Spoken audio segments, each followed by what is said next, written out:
Evening, good morning, good afternoon, depending on where you're joining us from and whether you're watching live or catching a replay. This is your girl, Marcy Thomas, and I am so glad to be with you again for another episode of Live Well Sister. At the time of this recording, it is July 2nd, right before a lot of people celebrate what it means to be free, but we're going to get into what that means for us as Black people. So please come on in the room, as I always love to say, and just join what's going to be a really wonderful conversation. Now, I am coming to you from the outskirts of Atlanta, Georgia, where our special guest also lives in the area as well. I had a chance to meet her a couple of months ago after following her ever since a moment where she went viral several years ago. And I never thought I would get to meet this powerful sister, but things have been ordained that we are able to be here today and to have this great conversation. So our special guest is Kimberly Latrice Jones, who is an activist, author, and filmmaker known for the New York Times bestselling young adult novel, among others, I'm Not Dying With You Tonight, and the viral video, How Can We Win, published during the George Floyd protests. The book was a finalist for the 2020 NAACP Image Award, and it has given her an opportunity to step onto many stages. So I am proud to be able to talk to her about how we can win, race, history, and changing the money game that's rigged. So everybody come on in the room, make sure you share it out, you like it, all those things, because this is an important conversation for such a time as this. And without any further delay, let's welcome Kimberly Latrice Jones to Live Well Sister. Welcome, Kimberly. Hi, I'm so happy to be here with you today. And I'm so happy to have you here. So first of all, how are you doing today? Listen, I am blessed and highly favored. I am thankful that every day that I get up, I get to do my work that's meaningful to me. And there were many years when that were not true. So I'm grateful every day. That is definitely a blessing. I just wanted to start there because I know there's a whole lot going on around us. The news cycle is crazy every day. There's some things that happen today, if you're watching in real time, that we're not going to talk about that. Today was a busy day. Today was a busy day. How are you? I should ask you the same. How are you? Oh, I'm doing good. I just really excited to talk to you, to be honest, because there's just so many things that are happening in the world. And as I mentioned in your intro, I have been a fan from afar. So the day that I met you, I was like, where is she? Where is she? Oh, there she is. I consider it an honor and a pleasure. So, of course, there are people who are familiar with you from, your work and all of the things that you've been doing, specifically in the last several years. But I want to know a little bit about Kimberly before she became this viral sensation. So tell us a little bit about your life and your journey prior to that. It's interesting. I come from a very interesting family. My mother had 4 children in her marriage, and I was the 4th one. Okay. And they divorced shortly after I was born. So I don't even know I think I was maybe like a year old, somewhere between 1 and 2 years old when my parents divorced. And my mother 2 years later began dating my stepfather. And They dated from the time I was 4 until I was 10. And then when I was 10, they got married and we left our small town in rural Illinois and moved to Chicago. Oh, wow. And so he was my stepfather, who I affectionately call Pops. He had 3 children of his own, and he was widowed. Mm, So we became like the Black Brady Bunch. Like the 7 of us were taught to tr- not treat each other different and to love on each other. So I always say I'm the baby of 7 kids because that's, we only differentiate to explain it to people. But so I'm the baby of 7 kids. I have 4 brothers and 2 sisters. 3 of my brothers have gone on to the other side. mm, And being the baby of 7 kids and having the kids be split to where like 3 of us are uh, 3 of us are Gen X. The other 4 kids were boomers. My mom's a boomer. My pops was the silent generation. okay. And so I grew up Gen X in the house with boomer siblings, Gen X siblings, a boomer mom, and a silent generation dad. Wow. And it nurtured the person that I am today. And my parents saw something in me in terms of caring about my people and liberation at a very young age. And they made sure to nurture that. So they sent me to after school programs at the DuSable Museum. They would let me spend my Saturdays in the Carter G. Woodson Library. I went to summer programs and after school programs at Operation Push and was directly mentored um, by some of the women who were leading Push at the time, in particular, Reverend Willie T. Barrow, who's an icon. Um, Yes. and so this was my experience. I had a teacher who understood in 7th and 8th grade that I had ADHD. And so what she would let me do when I would get distracted in class is she would let me teach. So I would teach Black history Mm, because wow. I had spent all my Saturdays at the Carter G. Woodson Library just reading books, and I knew everything about everybody from Ida B. Wells to what happened during Reconstruction and all of that, and Benjamin Banneker and all these things. And so when I would get distracted and needed to let out some steam, Miss Lumpkin, who she's in the book How We Can Win that you have, she's Yes. in the I acknowledge her in the acknowledgments. Yeah, she would let me teach Black history. Upside down. Hmm. Yep, she would let me teach Black history to the class, and that all of that. My parents let me go down when I was 9, 10, 11 years old. When I was 10, like 10 or 11 years old, my parents let me go downtown every weekend. I would spend my allowance on the unhoused. Wow. And they, it's the 80s. People do a lot of things they don't do now. Nobody now will I let know their that's right. 11-year-old go downtown Chicago to hang out with a bunch of unhoused dudes. But you know Yes. I Yes. my they nurtured that in me, and they understood that, and they knew I had community around the city and people took care of me. So yeah. I love that. And I wanted to start there because it just speaks to the fact that this work that you're doing, you were born to do this. It's a part of your DNA, so to No, speak, for that sure. you've been doing it for so long. So even though other people may have become familiar with you back in 2020, you're not new to this. You're true to this. No, listen. I went my first version of viral when I was 8. I made the national news. My mother got phone calls from everybody, and I talk about that in the book. My mother got phone calls from everybody from Mississippi to Louisiana. Like, did you see your 8-year-old cussing out the president on national news today? And then, because we were in DC on a trip with my mom and my sister, who's 6 years older than me, Audra, she's very shy. And so they were looking for a teenager. My sister was like 14. They were looking Mhm. for a teenager to give, the youth feedback on what was happening in government at the time. And my sister didn't want to talk to them. And I was like, I'll talk to you.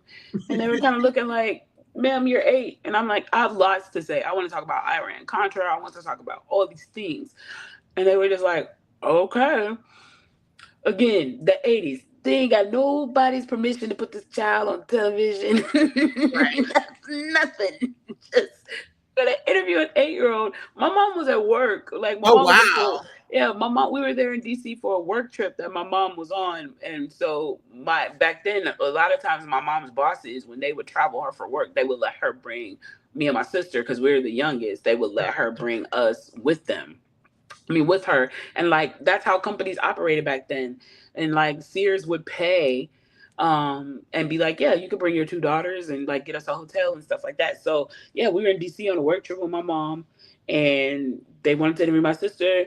They wouldn't let, she didn't want to. They let me do it, and then by the time we got back to Chicago, the phone was ringing because they were like, your kid cussed out President Reagan today on the news. Just Wow. Well, not to say that you were wrong, but that's amazing. And I FYI. didn't realize, I knew that your sister was with you. I didn't realize that your mama wasn't. So Yeah, that's something.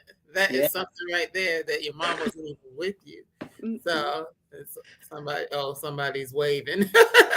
But yeah, so again, this is something that's been a part of your life for a long time. So that's why, and we're going to get into it, the book and some of what the thing that made you go viral and things like that. That's why by the time you had that opportunity was kind of thrust upon you, and you can talk about, how that happened, you could easily stand there and rattle off history and just speak with intelligence, because you've been doing it since you were a little girl. So that makes a whole lot of sense. Yeah, yeah. Yeah, so I think that's pretty powerful, and it also speaks to your parents, and just to those of us who are adults or caregivers of children, to making sure that they get this knowledge and that they understand certain things, and what if they're not being taught these things in school, which we know nowadays they really aren't.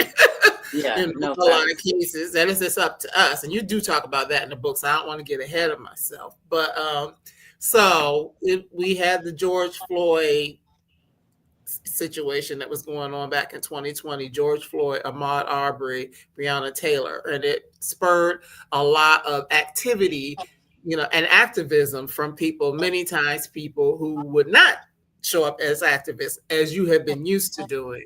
Yeah. And so there was an incident that happened in Atlanta, and I'll let you tell the story, but there was an incident that happened here in Atlanta as you were out, during the protests, that kind of, as you said, pissed you off. And your friend turned the camera on you, and you stood there and spoke so beautifully and eloquently, and just really broke a whole bunch of history down in like 6 minutes. Yeah. So my friend Brandy and I have been watching everything that have been going on, and she and I had talked about going down to the protest, and she went and bought us. She went and bought us some matching George Floyd t-shirts. I'm like, girl, we look so goofy down here with these matching George Floyd t-shirts. Oh, she was like, we wear these t-shirts. So my friend Brandy is highly intelligent. She always teaches me, the book. If you read the book is dedicated to her, Yes. and the dedication is to her. And she always teaches me things. I always grow when I'm around her. I've always learned something new, especially when it comes to our people, because she is Savannah Geechee. So she is Mhm. very keen on making sure that history is preserved. And so when she saw that I had a penchant for retaining this information, and being concerned about it and being open to it, and not getting bored with it, like having a never ending well available to learn new things about us and our people and stuff. When she realized she had found the person she could feed it to, she started feeding it to me. Okay. She would make me watch certain documentaries. She would put me on game about books, certain books that I needed to read, all this stuff. She was like my sensei in a way during the pandemic. And so she and I are wearing these matching George Floyd t-shirts, and we go outside and we meet David Jones, who is working on a documentary about everything that's happening. He's getting it live while it's happening. And he had asked me to do some man on the street for him, to just interview some people. And I interviewed quite a few Black people that were down there, because this was the day after the first day of civil unrest. This was the day after the civil unrest in Atlanta, where there was rioting and looting and stuff like that. Right. And but the protest didn't end for almost 2 years in Atlanta. So we're down there. I'm interviewing people, asking them why they are cleaning up. These are Black people. They've spent their own money, and they've bought materials and stuff like that. And they're downtown Atlanta at the Atlanta Football Hall of Fame, People think I was outside of a Target because I said F your Target. I wasn't. I was Right. outside Oh, of okay. I was Yes. down at the corner by the CNN Center here in Atlanta, and I Mhm, was mhm. outside of the Hall of Fame, which had been looted, right?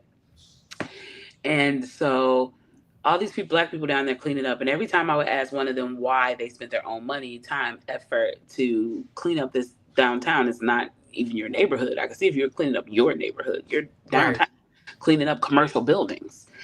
And every single one of them, like clockwork, said because they didn't want people to think that we were all like this. And I was like, Mm. mother.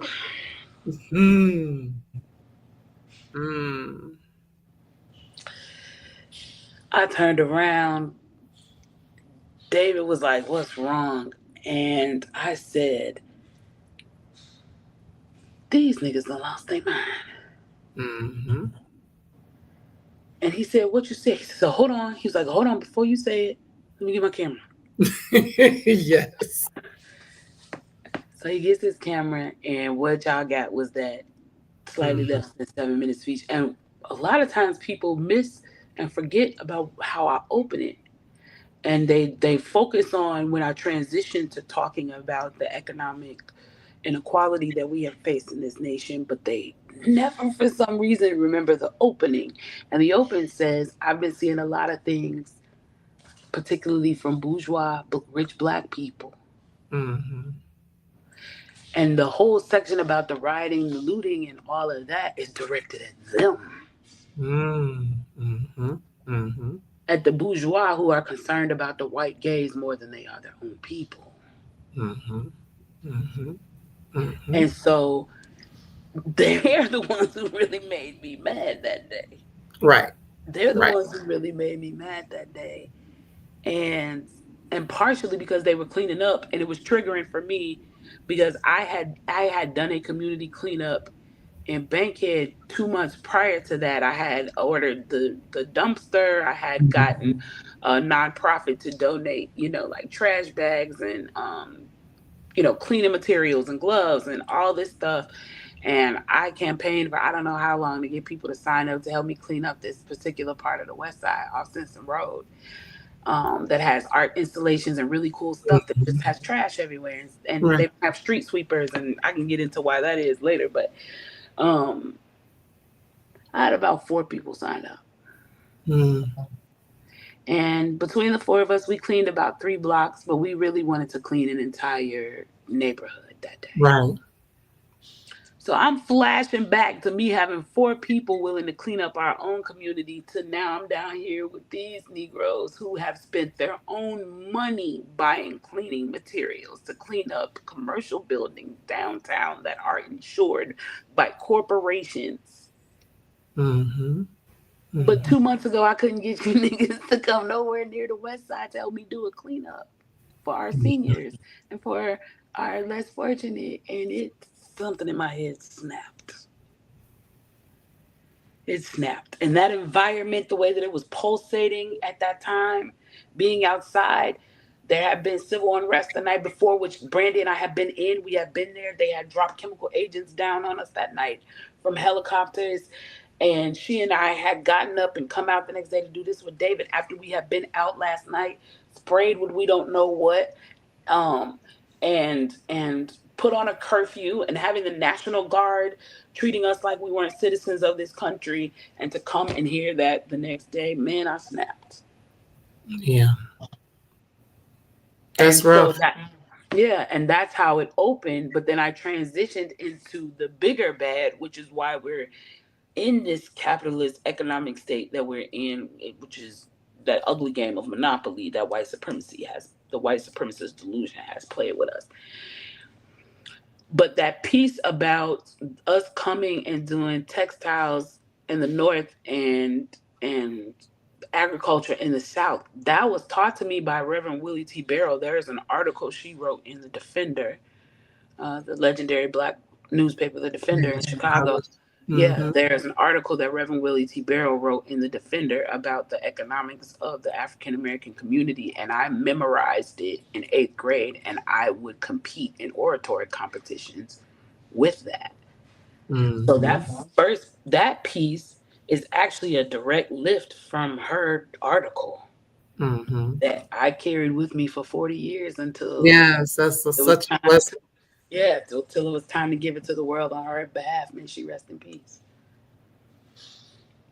And I feel like that day, and this is where it gets a little woo for some people, but I don't feel like I was talking that day. I feel like she was. Mm, mm. And it really was in that moment. It was just, I mean, of course, I wasn't there, but just to watch the video. And that's why I told you I've been a fan from afar. Because I'm like, who is this sister? What is she? Did you hear what she said? Did you hear how she broke that down? And it was just, again, powerful. And it went viral, just people really, listening to what you have to say and giving us food for thought, as to what's really happening in the world around us. Or, like there's always a lot of conversation when these things happen. And you do talk about in the book, like you have your rioters, you have your looters, you have your true protesters, and just people assigning certain value or lack thereof value to people based upon the things that are happening, and not necessarily looking at the deeper picture or the Right. deeper issues as to or how they got to that space. So that I love that in that short conversation, and you expound upon it in the book, that you really talk about how we get to those places where people do feel like some cases they don't have any other choice. Hmm. Yeah, and it's like, is everybody watching what's happening in the news? We're about to get back there, and it's going to be brutal. You have people who they are gutting Medicaid. They are gutting Section 8. They are closing 150, they are defunding 150,000 libraries. They are defunding 150,000 libraries. And here's something that I really want to explain to people about something that's happening right now that is very much so being underestimated in how diabolical a thing it is. And it's a thing that people think is like a light thing that they could brush off. And it's like, oh, that was sad. That was done for this reason. And it's really not. Dr. Carla Hayden, the Librarian of Congress that he fired, Yes. Yes. was one of the most diabolical things he's done. Now, I know people think that I'm saying that because, oh my God, he fired a black woman. That's not why I'm saying that. I understand the devastation and we all know the intention there, but that is not why it is so diabolical. It is diabolical because the Library of Congress is a legislative agency. Mm-hmm. The Library of Congress is a legislative agency. One of its primary functions is that the librarians who work there are the research crew Mm-hmm. for the legislative branch of the United States government. Mm-hmm. They are to work that is a nonpartisan position. It is not elected. You're not elected. You're selected. Right. All of the librarians that work there are nonpartisan librarians who, whatever they give to the Republican Party, they have to give to the Democratic Party. Whatever they give to this senator, they have to give to this congresswoman. This is supposed to be nonpartisan, pure, clean research. If I give it to you, I can give it to you. If I told you that it was ABC, I got to tell you that it was ABC. I can't tell you Right. guys two different things. Right. There's a reason we have separation of the branches of the legislative, the judicial, and the executive. Mm-hmm. When you start bonding them together, that is pure signs of trying to create either a dictatorship or oligarchy, Mm-hmm. because those three branches stayed separate in order to keep checks and balances in the US and not allow someone to have absolute power. Right. So when you fired Dr. Carla Hayden, which you really fired her because of what she did in your first term, Dr. Carla Hayden sat in front of Congress and said that there were presidential papers that were missing the last time Trump was in office. And he couldn't fire her then because we were too close to it and everyone would have known why. So the first thing that he does when he gets in office this time is fired Dr. Carla Hayden, who sat in front of Congress and told them that he was taking, well, she didn't say he was, but that presidential papers from the Library of Congress were becoming missing. It's a reference library. It's not a lending library. So that stuff they got up there, he had his press secretary get up there and lie, talking about she's giving books to kids that are inappropriate and stuff. The Library of Congress, I have been there. I've had the privilege of serving under Dr. Carla Hayden. I've served under her in 2 different positions. The Library of Congress is a reference library, not a lending library. People aren't checking stuff out. Nobody's checking anything out. Nobody's checking anything out. It is literally the historical records and history of America. Everything that's ever been, the Copyright Office is in the Library of Congress. Everything that's ever been copywritten in the dawn of time, whether it's in there physically or it's in there on film, it is in that building. And that building is massive. It's like a small neighborhood. I got lost in it one time. I had to send a go-kart to come find me and come get me. Okay. You can't just get in there willy-nilly. You can't just show up there with a library. Like, there's systems to it. When he fired her, the person that he put over the library is a member of the executive branch.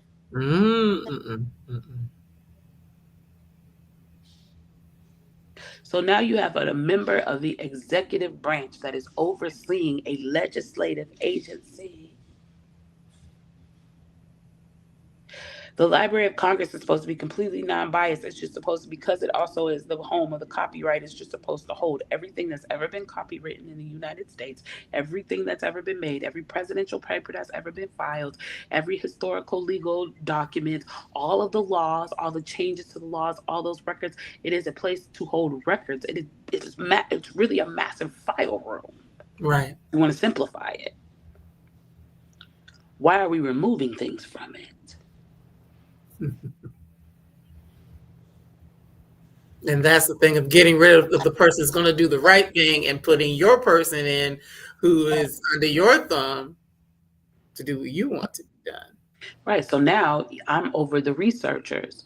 So I can control now whether or not the researchers give anything to the legislative branch. If I decide I don't want Democrats to be getting information anymore, the legislative branch the executive branch has taken over a legislative agency. I can make sure the librarians don't give anything to the Democrats, or I can make sure that as somebody is writing a bill, if there's a law that prevents me from doing the thing that I want to be doing, I should make sure that the librarians don't give that information to the person who is writing the bill. The executive branch and I have control of a legislative agency whose primary function is to serve the legislative branch. That is a dictator move. And everyone boiled it down to, oh, it's upsetting because he fired this Black woman. No, it's upsetting because the executive branch just did a hostile takeover of a legislative agency that is unconstitutional. It's illegal. It's illegal. Yeah, as you said. I'm like, y'all. What is going on? What is going on? This is step one in a dictatorship. This is step one. He's controlling the information. He's running Hitler's playbook. And that's why I really want to have this conversation with you in this time, because of course, when you wrote the book, we were on the heels of everything that happened, in that summer of reckoning, which didn't last that long. So we saw that. And I mean, you came to us with, your brilliant voice in that, in that video, but also in this book, just talking about, how can we win? What are some of the things that we can do? Understanding that there have been 400 years of a monopoly game that's been played that we weren't even allowed to be in. That anytime we get to play, somebody comes and turns the board upside down, burns it, whatever the case may be.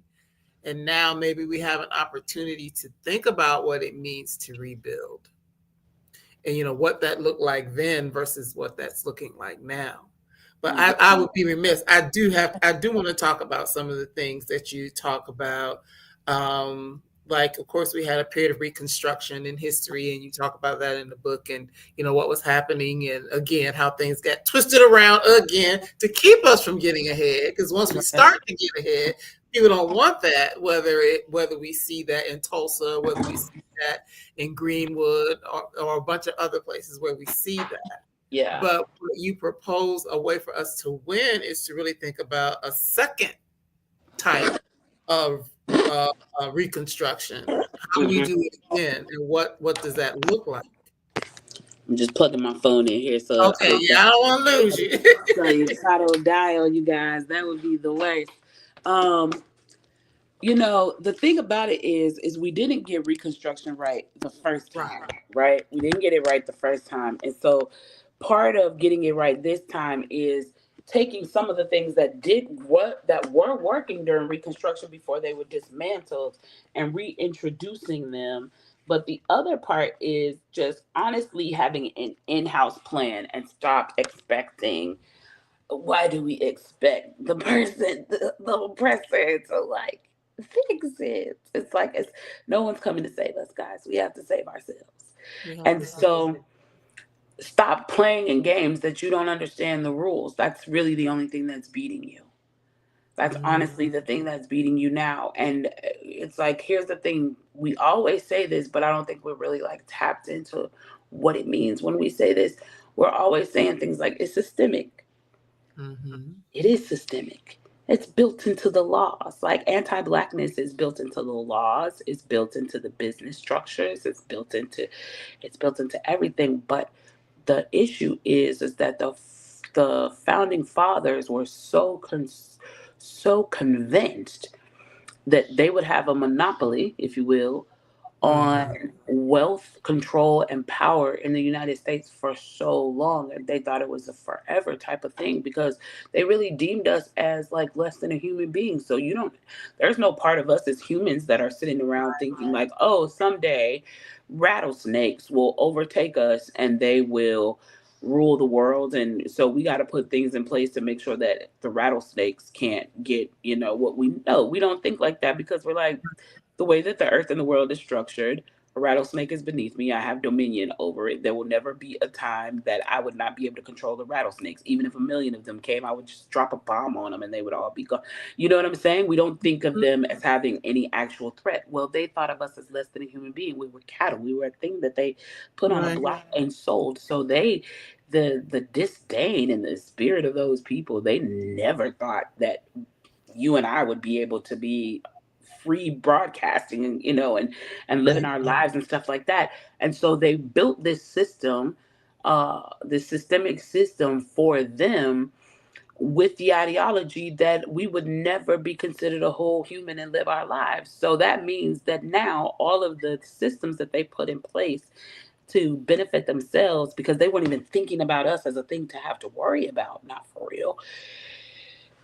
The issue now is that the weapon that they used is they made sure that we never had the information of how these systems work. Right. But things That are was the changing. key. They made sure that we never had the information. That's why they didn't want us to read. That's why they didn't want us to read. That's why they still don't want us to read. Because most of the information that you need to know to understand the structural systems that they built are in books and passages and papers and laws and things like that. And so now we're at a place where it's psychological. When people say the chains are still here, but they're on our mind, they're on our mind because we have been convinced that our personal value is in performance, physical appearance, sexuality, all of these things. And so we do not prioritize the information and then utilizing the information in the way in which we could because of a very horrific game of brainwashing and brain and mind control that went on in order to manage and control the American slave. But you did it in a way that was such a that psychological weapon in the warfare against blackness was so successful that they never have to do anything because they've programmed it into us and we teach it to our children. So Mm-hmm. now we teach it one generation after another, and it gives them just cause to see, like, see, look, they're free and look at how they're behaving. But there's not enough of us who understand the systems, and there's not enough of us who understand the systems who don't try to deliver it to our brothers and sisters without having a chip on our shoulder, without having an aggressive, condescending tone, and by not putting it in finite pieces of information that they can digest and deal with the situation at hand. And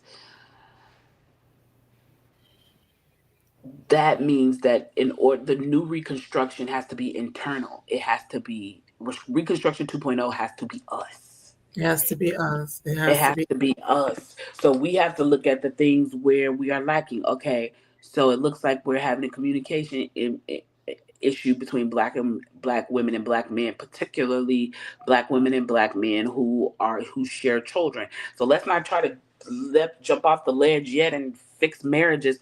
No, let's create co-parenting classes, co-parenting centers where we have people who are married, we have people who have successfully co-parented, we have psychologists, we have this whole team of people that are working with large groups of individuals who need co-parenting classes so that they can better get along in order to raise their children together. Let's like focus on that first, get that settled out, and then we have somebody else start working on the marriages and the relationships and how to actually court. Because part of it is we don't know how to date and court each other anymore when that's our intention.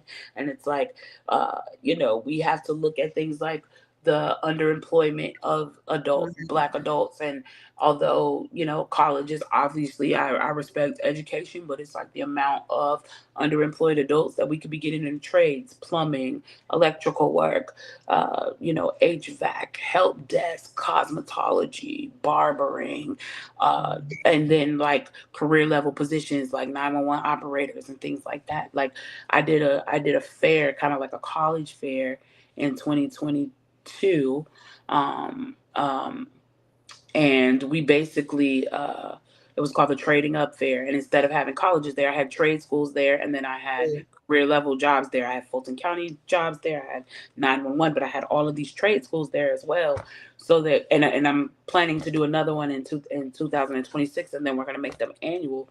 But it's like, we have too many underemployed adults. That's affecting the relationships. That's affecting the co-parenting. That's affecting our ability to maintain without social services. That's affecting, our ability to purchase homes. So, like, looking at all the components, what are we going to do in terms of healthcare? We need to start building. We need to start building clinics back in our communities like we used to have in the 60s and Right. 70s, where we have local doctors who are from the community that are running these clinics that are funded elsewhere. So you don't, even if you don't have insurance, you can come to this clinic and you can get your regular checkup and your medication, your prescriptions, things like that. So we have to look at all of these components that have affected us, and I break them all down in the book, and then find the thing that you're good at. So like, if I want to help people get back to work, I need to focus on that. I don't need to worry about what you're doing over there getting Right. co-parents together, unless there's some kismet there where you're like, okay, I've been co-parenting, working with these on co-parenting. The young man really needs a trade. Kim, is there I know your next trade fair for 6 months away, but do you have a contact at the AFL-CIO or at the plumbing union that could get him an apprenticeship program? And then I could say, yes, sis, I got you. They actually have orientation this week, but give me his email. I'll make sure. You see what I'm saying? Like, we have to start putting the pieces we have to start putting the pieces back together, like this in-house. Us do it. I beg y'all to understand, nobody, and I mean this with I'm saying this with my whole chest, nobody is coming to save us. Nobody. And like we have Christina is saying, bring our community structure back. She also Mhm. said the Black Love Acoma Day holiday and the Black Love School, they have relationships for us. So yeah, and it's so true. There are the things that we used to, while you had a Black Wall Street and all these sorts of things, because people did work together in community to get things done, and we've gotten away from it. And I'm just going to go back to your earlier point, the thing that pissed you off that day, the Mm-hmm. fact that, you know, even when you had people who said the doctor, the lawyer, whatever, that they were still a part of the community with everyone else, and they weren't off in a silo kind of doing their own thing. And so they still worked together because they were a part of community. And now, because we aren't necessarily all in the same spaces, a lot of people don't have that same mindset of everybody coming together and working together to see things and to get things done. Over the weekend, I had the opportunity to go to a Black entrepreneur conference, and there were people in there that were like 6, 7, 8-figure people. But one of the things that we were doing in that room was supporting, you know, each other, number one, because it's like everything you need is in the room. If you need somebody who can print a t-shirt, they're there. If you need a lawyer, they're there. If you need an accountant, they're there. But also finding ways to give back into the community. And so even though the people who made the money, so to speak, they hadn't forgotten where they came from and I hadn't love forgotten that. that there are people who still need help, and there are people who still need support, and not to just be like, oh, that's them over there, and we don't want to be like them, but how can we help them? Yeah. No, that's true. And that's really to me what Reconstruction, and it's funny that we're having this conversation because that book is based on conversations, communications that I had in 2020. The book came out in 2022, but it was mostly being edited in 2021, so it was still a lot of my 2020 2021 sentiments that went into that book. And now we're at 2025, and I think I wrote in the book that we needed to bring back the Freedmen's Bureau, which is Yeah. initially what we got during Reconstruction. It was supposed to do the same thing that the Office of Indian Affairs does for the Native community. And we had it for a little while, and it did some things, but all those things got reversed when Lincoln was shot, and a lot changed. And so I said we needed to bring back the Freedmen's Bureau and dissect it in the way in which what I just described: healthcare, housing, education, family care, self-care, all these different categories. But I don't think that anymore. Oh. That's where my head was 5 years ago. But I don't think that anymore because now my mind has so separated from any help ever coming from any office that the only thing any office can do for us is give us money.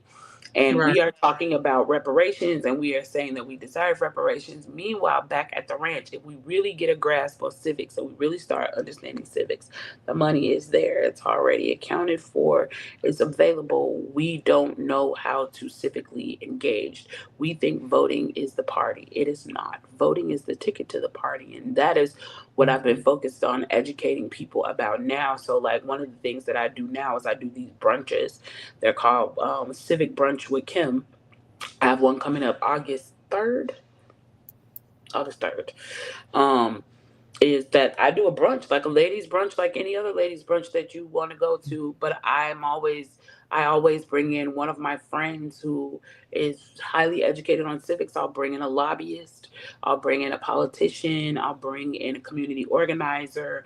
I'll bring in a grant writer, someone who has a really good grasp, a developer, someone who has a really good grasp on how politics works and how civics works. And me and that person will sit and educate the room while we have brunch over brunch uh, That's about important though.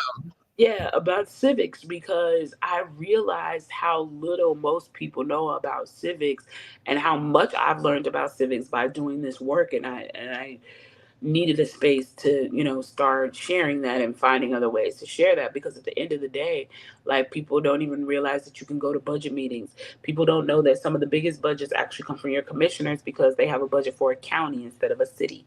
You know what I'm saying? And so how you can get things done at the state level with your state reps and your state senators, like, what the politicians, the legislative branch only has two jobs for real. When you break it down, like, their two jobs is writing policy and budget management. That's the whole gig. That's the whole gig. And so that budget management piece is very key, critical, and essential. And that is the part that we are not watching. And what happens to us locally affects us far greater than what's happening to us at the federal level. A lot of the stuff that Trump is getting rid of, we're not understanding the civics of it. He's not saying that you can't do it. What he's saying is it will no longer be federally regulated. He is going back to what the Confederates were fighting for from the very beginning, which is states' rights. States' rights. Yep. Mhm. So, where do you need to be getting savvy? The place where you actually have the power, which Right. is your Right here. which is Or right here in right Georgia for here. us, or wherever it is that you live. Yeah. Exactly. And so that is way easier to navigate. To navigate laws and stuff at the federal level, you have to be some lobbyist that's working for a PAC that has an exorbitant amount of money in order to get things done. Man, I watched a bunch of bottle girls get a law struck down at City Hall. They were trying to do a noise ordinance on a club district here in Atlanta, and the nightclub coalition formed within 24 hours. We're talking bottle girls, strippers, Wow. DJs, club owners, club promoters, bartenders, bar backs, dudes who sell parking on the weekend at the clubs. They formed in 24 hours a nightclub coalition. They came to City Hall 200 deep. They came to City Hall 200 deep with Mm. Killer Mike and 2 Chainz as their leaders because Killer Mike and 2 Chainz both have restaurants on that strip. A lot of people spoke at public comment. A lot of people conceded their time to Killer Mike so he could talk longer.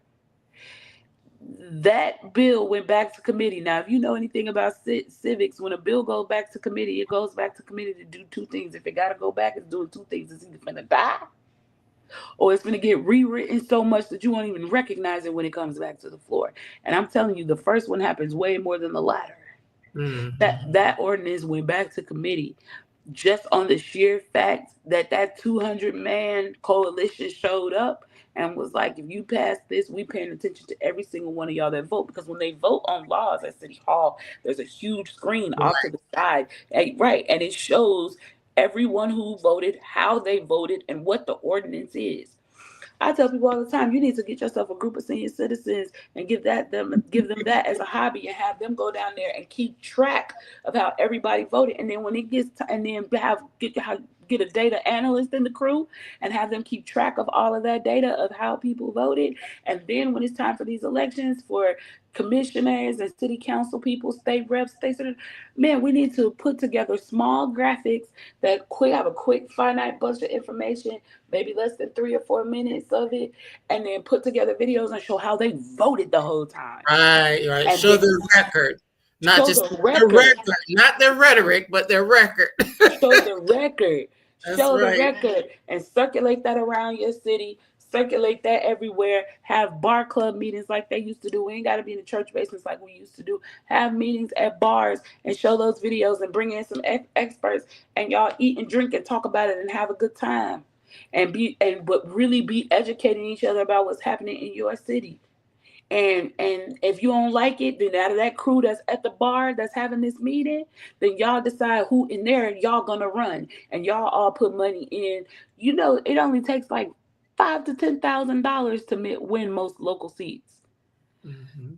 Y'all, everybody get in that room and y'all get a GoFundMe together or a Kickstarter I don't think you can do that legally with running a campaign, but you know what I'm saying? You put together your fundraising plan, and then you run somebody from that room who you guys are already building the agenda into them in those rooms.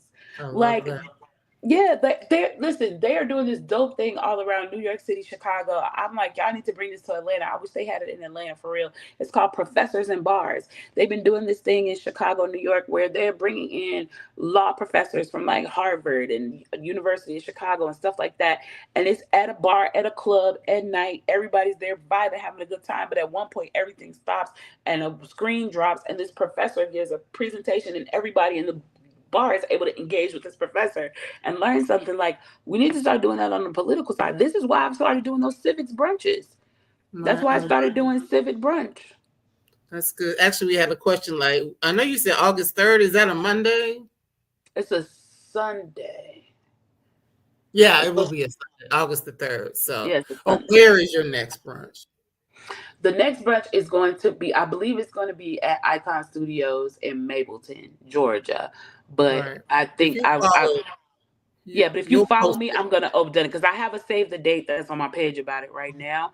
But my team, I met with my team today, and I just need to like finalize it. But I think it may be at Icon Studios in Mapleton. But I know for sure that the legendary chef, Dr. Elliot Farmer, is going to be the chef for that brunch. He's a celebrity chef that has cooked for everybody. He was had a show for a while on Food Network. He went really viral because he was doing these pop up restaurants all around the country. He was popping into cities and doing pop up restaurants. So and he has a degree in psychology and he's a chef. It's Mm, amazing. So so he's going to be in like where he's going to be one of the people talking to, and so he's going to be our chef for sure. But we're going to nail down the location this week, and then I'll the Eventbrite for it will go up. But yeah, like these are the type of things that we have to start doing. But we cannot keep doing it on these phones. We got to meet in person. right.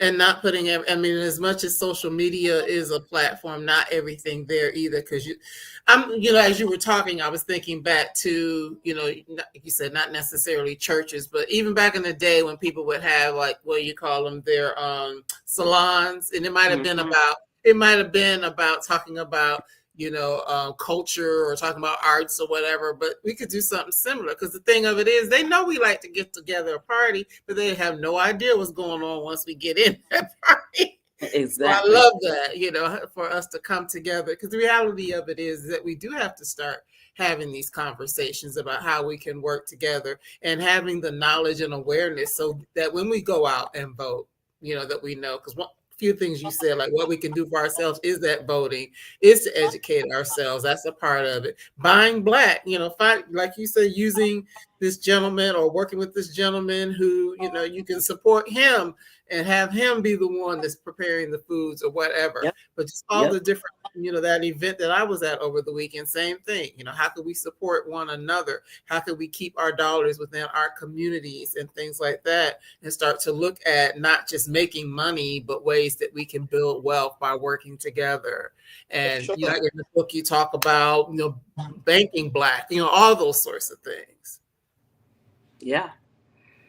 It's Yeah. it's it's very like it's very, very, very important that we recognize that all the help we need is within us. Like we're so dope, man, and we know this. So why we don't treat each other like we know this? Like we're so freaking special. Like everybody does what we do. We are the architects of cool. People mimic what we do. People mimic what we say. People mimic how we dress. People mimic the music we listen to, the style, the way. Like we are the prototype for Mhm. everything. There Right. is not a genre of American music that's not rooted in the African American community. That's Not right. one. Not even country. Right. Oh yeah, that's why they mad now and had to split the But man, category. no, I have to split the bad out because they're like, if these Negroes are coming back into the country, they're gonna dominate like they dominate everything. Here's what I always say. Okay, unpopular opinion. If there's anything that gets me canceled from this interview, it's gonna be this. But listen, I gotta speak the truth. And I say this as obviously no insult to us. This just is it's just a is what it is type of thing. During chattel slavery, you were trying to get the best product that you could possibly get. So you intentionally curated the way people made children.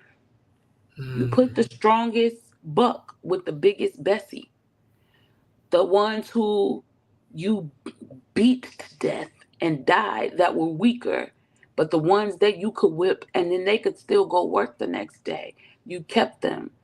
The ones who ran away but got left behind and so they got caught by the slave catchers and you unalived them. You bred a superhuman.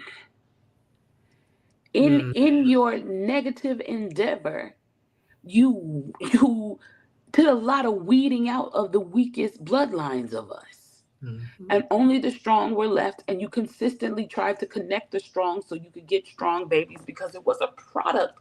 So now you're surprised, not as many generations later as people think that we are, that you can't beat us in sports, you can't beat us in dance and entertainment, in ideology, in culture correction, in anything. You bred a superhuman. Mm-hmm. Your chattel slavery was breeding out the weakest of us. So, yeah, we're taller, stronger, faster, quicker. The only way that you could win, how can we win? The only way that you could win was build a structural system that we couldn't penetrate.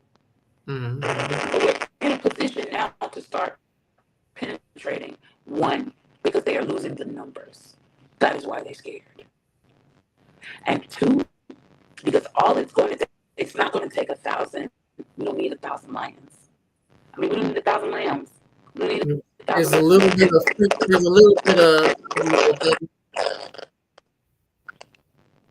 There we go. Can you hear me now? I can hear you. It's just a little bit of like static. Fuzzy. Okay, I'll make sure you're still there. Frozen now. Of course, the good stuff is going to freeze because people don't want us to hear that. Yeah, she's frozen now. Hopefully we can get it back so we can we're about to finish up anyway, everybody. But that's how it goes. It freezes when you get to the good part. Just making sure everything's okay. All right, hold on, y'all. Give me a second. I'm gonna text her right quick, make sure she's good. Hold on, y'all.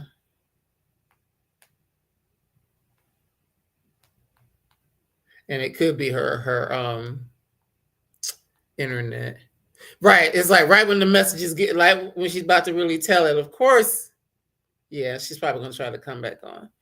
But yes, but I'll give her a second to come see if she can come back. But yes, that's right. They can't stop us.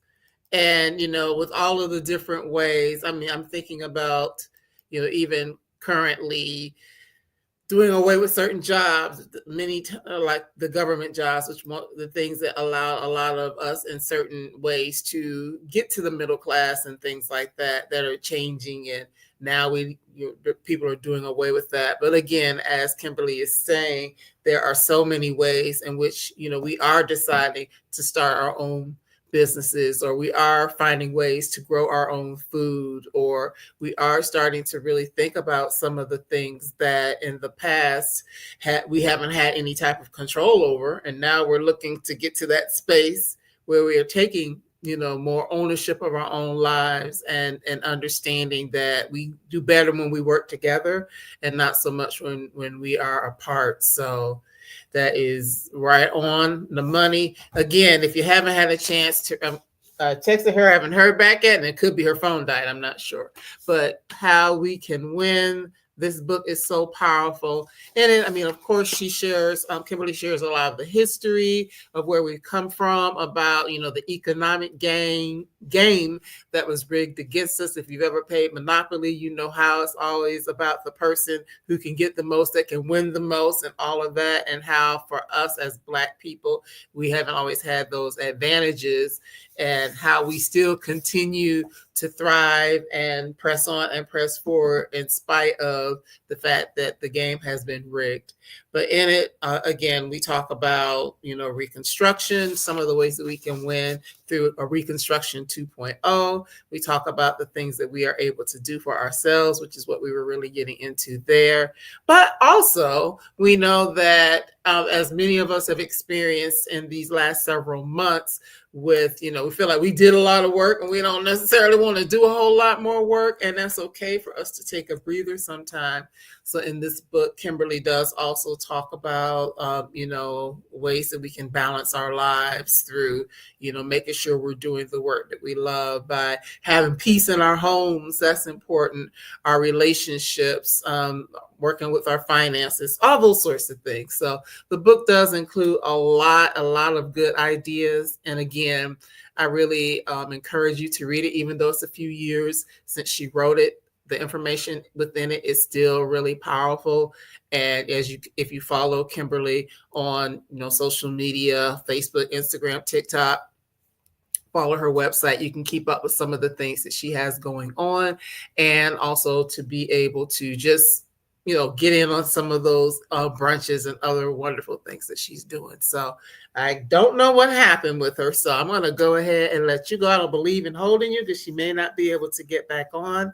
But again, I thank you for being here. I thank you for being a part of the conversation. I ask that you read the book and, just consider where to get in, where you fit in as well. Because we know that we can't do it all. We can't, fight every battle, but pick that thing that means something to you and figure out how you can do your part to help us all win. So that's what I have for that. And in closing, I do want to share who our guests will be for next week.